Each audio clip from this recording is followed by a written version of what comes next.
හදමුද මාත් එක්ක රසම රස සෝයා මීට් කරියක්. ඉතින් මේ සෝයා මීට් කරිය හදන්න මම කොත්තමල්ලි කොලත් පාවිච්චි කරා. මුලින්ම මම සෝයා මීට් ටික තම්බ ගත්තා.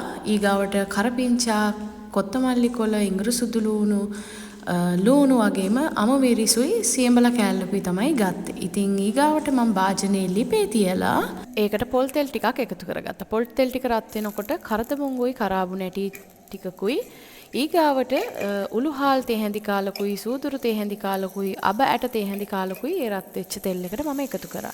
ඒ ටික ටෙම්පරාදු වෙනකොට මම ඉඟුරු සුදු ලූණු ටික එකතු කරගෙන ඊගාවට කරපිංච ටිකත් එකතු කරගෙන හොඳට ටෙම්පරාදු කරගත්තා.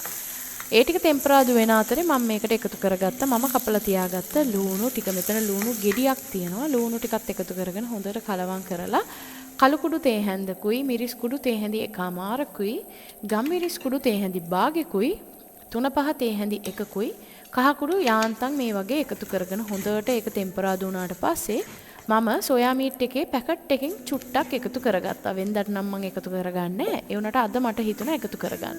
ඊගාවට සෝයා මීට් ටිකත් එකතු කරගෙන හොඳට කලවම් කරලා මම මේකට කොත්තමල්ලි කොළ ටිකයි අමු මිරිස් ටිකයි සියඹල කෑල්ලයි එකතු කරලා හොඳට ආයෙමත් කලවම් කරලා වතුරයි රස අනුව ලුණුයි එකතු කරලා වතුර කෝප්පෙකුත් එකතු කරලා මේක හොඳට මම උයා ගත්තා.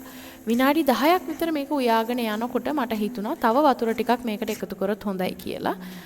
මොකද මේ සෝයා මීට් ටික නැත්තම් වේලෙන්න බලන නිසා මේ ඇවිල්ලා විනාඩි 10කට පස්සේ මම එකතු කරපු වතුර ගොඩාක් දුරට හිඳිලා තියෙන්නේ. ඉතින් විනාඩි 15ක් විතර ගියාට පස්සේ මම මේකට ආයෙමත් වතුර ටිකක් එකතු කරගත්තා. ඉතින් ඔයාලට ඕනේ නැත්තම් ඔයාලට වතුර එකතු කරගන්න නැතුව ඉන්න පුළුවන්. නැත්තම් මේ වෙලාවේදී පොල් කිරි ටිකක් එකතු කරගන්න පුළුවන්.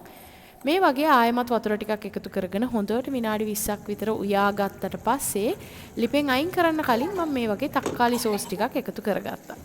එකතු කරගෙන ඒකත් හොඳට කලවම් කරලා විනාඩියක් විතර මේ සෝයා මීට් ටික ලිපේ තියලා ලිපෙන් අයින් කරගත්තා. ඔය විදිහට තමයි මම මේ සෝයා මීට් කරිය ඊයේ රෑ හදාගත්තේ. ඉතින් මේ රෙසිපි එක try කරලා බලන්න. try කරලා බැලුවොත් හැමදාම වගේ රස මට කියන්න අමතක කරන්න එපා.